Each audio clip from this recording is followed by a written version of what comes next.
Hi everyone, thank you for joining me again. This is Holly at 34 Vampires, and today our video is going to be about the pros and cons of boat life, the things that we found out that are sort of like good and bad, and the things that we kind of had to get our heads around in the first sort of 3.5 to 4 months. So I'll just give you an idea of whether you're living on a boat already or whether you're thinking of living on one, some of the things that you might have to tackle.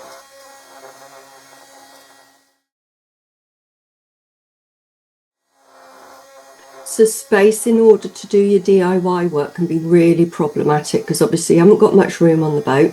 If you try and do it outside, you've got people walking down the towpath. Sometimes the towpaths can sort of like just be narrow mud areas that, you know, the sort of like tracks through the middle of grass and things. So it can be really difficult in order to find places to get your jobs done. You ungrateful sod. Just listen to me, Raquel. No, you listen to me, Derek. You've got to make contact with reality, Del.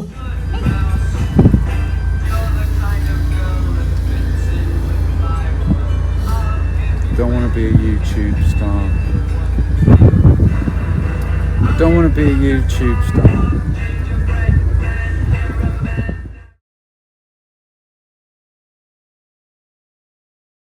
So for our heating, we have actually got 4 radiators on board that are run on diesel, but we tend more to use our stove, which is a multi-fuel stove that we run mainly on wood. The only problem then, of course, is the storing of wood, the collection of wood. And so we can only store so much here at a time. So we tend to forage for it. We have got a storage point where we do keep wood, but of course it means having to go and collect it. So we're constantly foraging for wood, bringing it back, drying it out, cutting it out, getting it all ready so that we've actually got that ongoing supply for the winter. So when it comes to making hot drinks and cooking, it's very much down to power usage. So we've got a 600-watt electric kettle that we're able to use when we've got plenty of battery power. When we haven't, we tend to use a kettle that we put on the hob, which is a gas hob. We've also got a gas cooker, so obviously when the battery power is low again, that's really handy to be able to use. We've got a microwave, but I only tend to use that for heating things up. It's quite power hungry, but obviously it's not on for too long. But my favorite for cooking is the Ninja, because that does everything. It kind of pressure cooks, it roasts, it does absolutely everything. But again, that's quite hungry when it comes down to the battery power.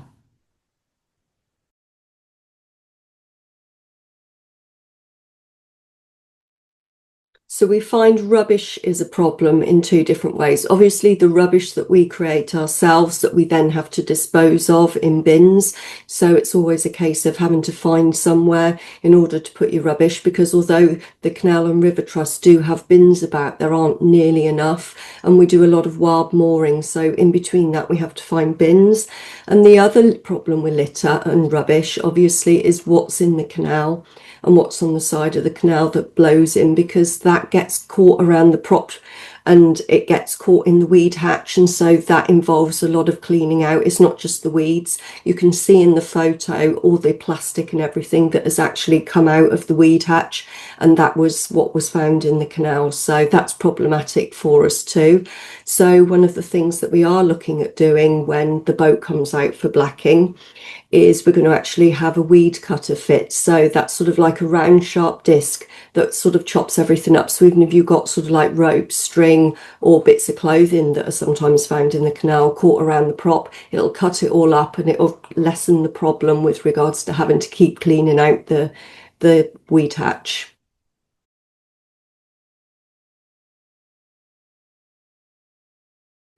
So inevitably the outside of the boat gets damaged. That can't be helped. Getting knocked about in locks, sometimes coming in too tight when you're mooring up, or when there's damage to the side of the canal where there might be sort of stones from the edge of the canal that have fallen in that you're not aware of and things like that. So it's always the case that all boats get battered about a bit. So that means there's ongoing paintwork to be done, because obviously you don't want rust forming and things like that. So So what we noticed, and we've noticed on a lot of other boats as well, is the sides of the bow get scratched a lot. So we tend to just keep patching ours up. But what we will be doing is getting some really, really chunky fenders made that actually cover those areas, because we found that it's the repeated sides, the repeated places that keep getting caught around the front of the bow. And obviously you also get problems as well when there's idiots like me that kind of shut the swing bridge a little bit too early, like I did in the video that's showing at the moment. And so of course that caused some damage as well. It actually took a few mil out the side of the boat that I had to patch up afterwards.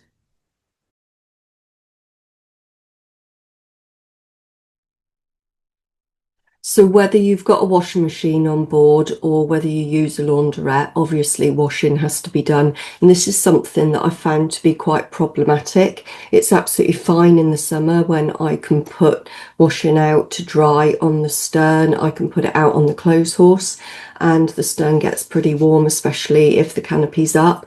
Sometimes the tow path is wide enough that we can put up a rotary line, one of the ones that you peg in, and that works really well. But of course, when you haven't got the heat, when you haven't got the room inside the boat, because obviously you don't want the condensation inside the boat as well, it can be really problematic to get your wash and dry.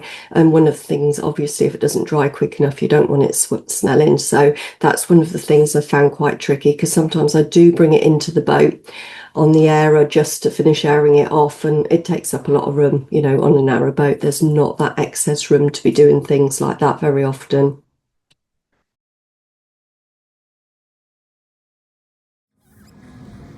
Most of our electric comes from solar. We've got 3 solar panels fitted, but obviously that becomes problematic in the darker evenings and, you know, the misty days and things like that, because obviously then the solar isn't topping up the batteries. So we're then finding that we have to run the engine, which we're having to do daily at the moment, when over the summer we weren't really doing that at all. So one of the things we're going to be doing is buying a generator in order to keep the hours down on the engine, because obviously it's more effective to use a generator and buy one of those in the long term, because if you're clocking up the miles on the engine, then obviously that means more services of the engine, which in the long term is going to be more wearing and more costly.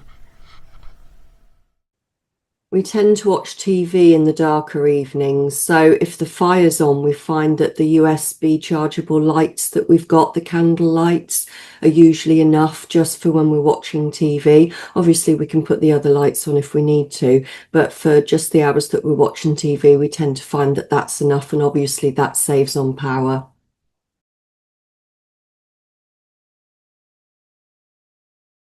In my opinion, you can never have a big enough water tank, and it makes you realise just how precious water is and makes you quite frugal with it, because obviously the water isn't coming straight out of the canal. So, you know, you have to go and get your water. Sometimes you fill up the tank direct. Sometimes we have to take jerry cans in order to go and get it. So there are water points along the way, but there aren't really nearly enough. And we can't always move in order to get there if there are stoppages and things like that. So it does sometimes mean actually having to cart your own water about as well. We've been quite lucky as well, because Sid from Partridge Exterior Cleaning has sometimes lent us his van. He's got a huge water tank in it, so sometimes that's enabled us to fill up the tank that way as well. We've been able to take the van to the water point, fill up the tank and bring it back to the boat.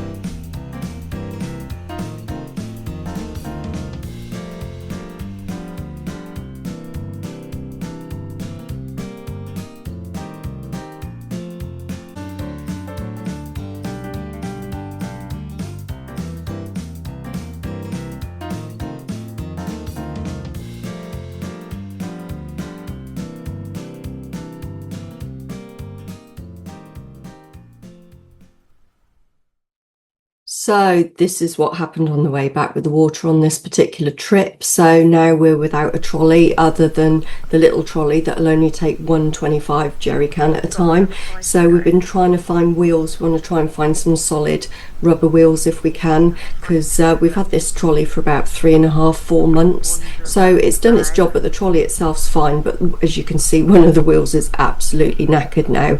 So we're a little bit stuck and we need to get something sorted.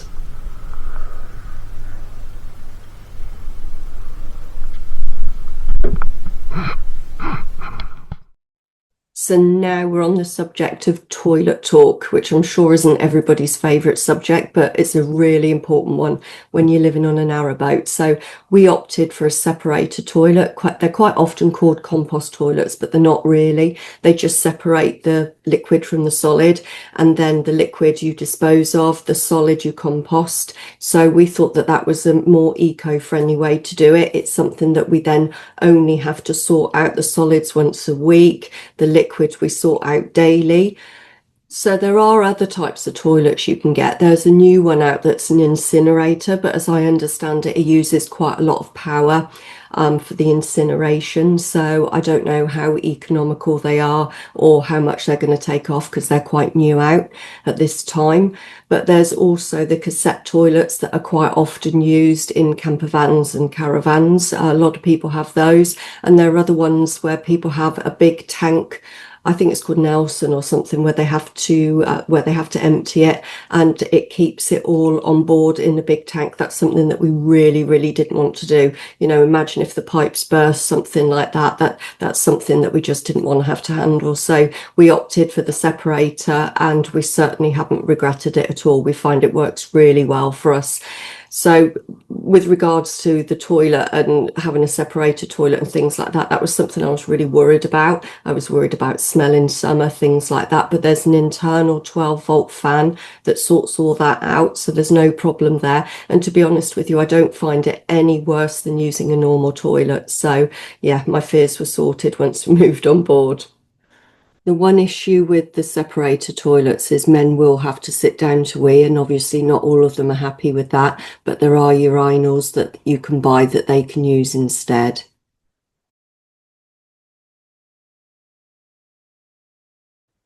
So another problem you can experience is having to get all your drinks, your supplies, all of your food, all of those types of things onto the boat, because obviously you can't always park near. A lot of people don't have transport. They give up their cars or they give up their van, and it can be a little bit difficult to have, like groceries delivered to you. I've heard that some people use what 3 words and meet people on bridges and things for their deliveries and things like that. But obviously it's not always that simple. Amazon do hub deliveries, they do counter deliveries and things like that. That's something that I use quite a lot. So we go out to the supermarkets to buy most of our food shopping. So the problem is we can't always get the car close to the boat. So that means sometimes having to put it in the trolley. Sometimes it's raining. So it's a bit problematic in that way. Being as our boat's quite new, what we tend to do is if we're cooking with water or we're having hot drinks, for instance, we will boil the water, but we'll run it through a filter first, through one of the filter jugs. So it's only the sort of like cold drinks that we have that we actually buy in water. So if you've got an older water tank or you haven't got a filtration system or anything like that, then obviously it can be a bit problematic if all of the water that you're using for drinking and cooking is water that you've got to buy in, because of course then it's got to be brought back to the boat.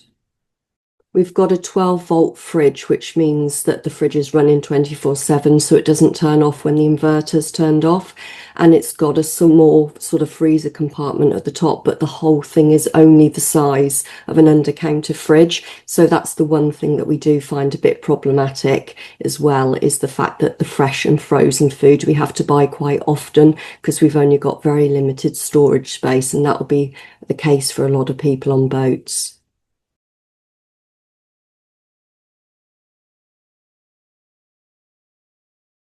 So we've chosen not to have a home mooring. So that means that we're continuous cruisers. So we have to move on at least every 14 days. So there are a lot of places where we can just pull up, moor up and stay for up to 14 days. After that time, we have to move on.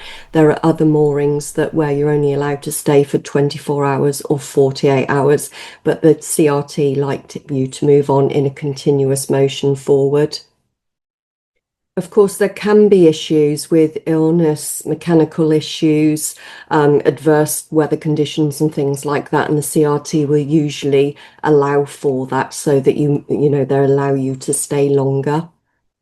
But often there can be issues with finding a suitable place to moor, because obviously if you're near towns, there's a lot more litter in the canal and things like that that can cause problems with your weed hatch, with your propeller, even though you might have to drive through those places. It sounds really awful, but sometimes the towpath might be a place for people when they're drunk walking past and things like that. We stayed in an area where a fair popped up overnight and was there for 4 days, and so we had a lot of sort of late night drunks and things walking down the towpath, and one of the evenings had a beer can thrown at the boat. So when you're traveling on the boat, when you're cruising, you're obviously passing through lots of different places. You'll be going past towns, villages, and lots of countryside. The countryside, absolutely beautiful, but it's not always great for mooring because, of course, then you can have problems with phone signal and with internet. And so sometimes it's a case of just moving on even something like 150 meters just so that you can get signal. Other times it might be that you have to move on several miles before you can get the internet working or your phone working. Safety is obviously a consideration as well, not just for your boat, but also for yourself, because the canals can be quite dangerous. So where possible, it's always good to moor up where other boats are as well, because everybody kind of keeps an eye out for each other. But yeah, always pick somewhere that you feel is safe.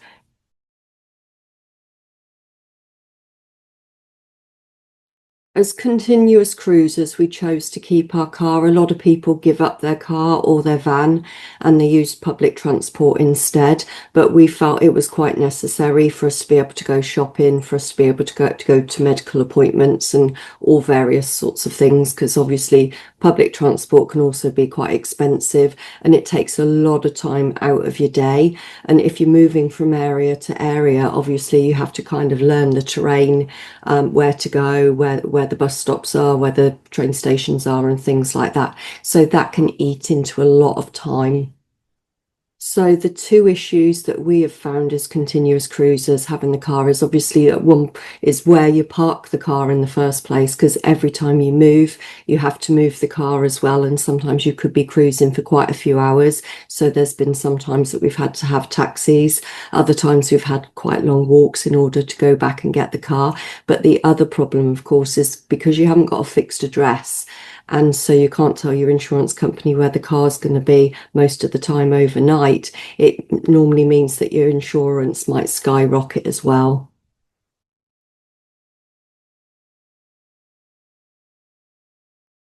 So the map that you can see here is a CRT map. That's the Canals and River Trust. And all of the colours have a meaning, showing various stoppages and other issues that are going on. When there isn't a problem, all of the canals and rivers will show as blue. So there's been quite a drought this year. During the summer, it's been very, very dry, a lack of rainfall, and that caused a lot of the canals to become very low. The photos that I'm showing here aren't actually of the drought. They're to do with a lock that was actually drained in order to mend it. So although that's not actually due to a drought, the photos that you can see, it's very typical of what a lot of the rivers and the canals were looking like. And so it caused a huge amount of problems, people being grounded, people being stuck. And yeah, it's been pretty problematic this year and hasn't been seen for many, many years. Rapidly growing weeds can also cause a massive problem with the weed hatch and the propeller. So there's been a lot of blanket weed around this year, along with the rapidly growing pennywort.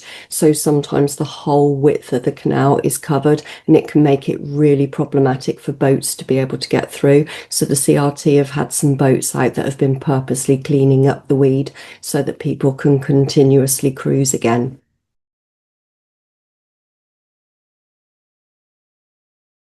obviously a boat isn't a house. It's very, very different. There are a lot more moving parts, a lot more maintenance that needs doing. So if you think of it in terms a bit more like having, say, for instance, a camper van that you live in. So you've got the engine, you've got all that side of things to deal with. So there's not a lot I can actually tell you about this. I know nothing about engines. That's something that we're going to be studying over the winter, because obviously we want to learn to do a lot of our own maintenance and a lot of our own checks. We also have got several pumps on the boat. So we've got one that does the water. We've got another one that pumps water out of the bath. There's lots of other things, lots of electrics and things, all things that the more that you can learn about, the better. But at the moment, it's something that we've really, really got to start studying.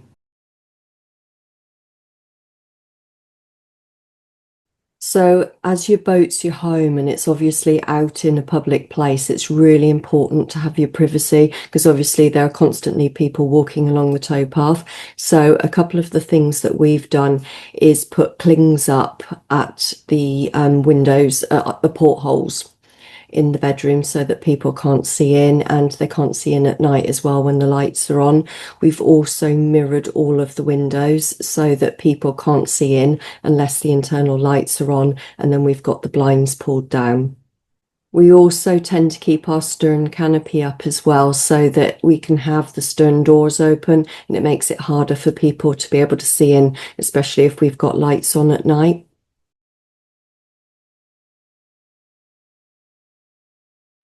So if you're continuously cruising, it's the case that at some point, obviously, you'll need to see a doctor, or you may need to go to hospital.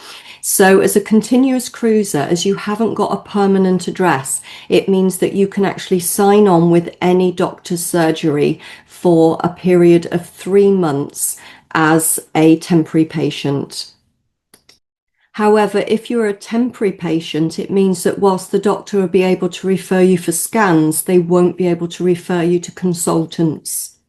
So as a lot of GPs are a bit confused by boat people from the point of view if they don't all come across the continuous cruisers, it means that a lot of them don't know how to get around it. But what you can actually do is explain to them that although you're a continuous cruiser, you will be in the area for the foreseeable future, and ask them to register you as a permanent patient or permanent for the foreseeable future, so that they become your main doctor. You can then also ask them that the address on your records be put as the surgery's address, so that all letters, the hospital letters and everything, come to them. Because obviously if you're on the boat, you haven't got an address for everything to come to, so that the surgery, the doctor's surgery, is your registered address on your medical records. And that way, anything that needs to be sent about your medical history and everything like that then comes to them. Then at least that means that there is a doctor's surgery that actually has all of your main records together. And then if you move too far away, obviously you can ask for that to be sent on again and have that repeated. So whilst it is a little bit tricky, it is something that can be done.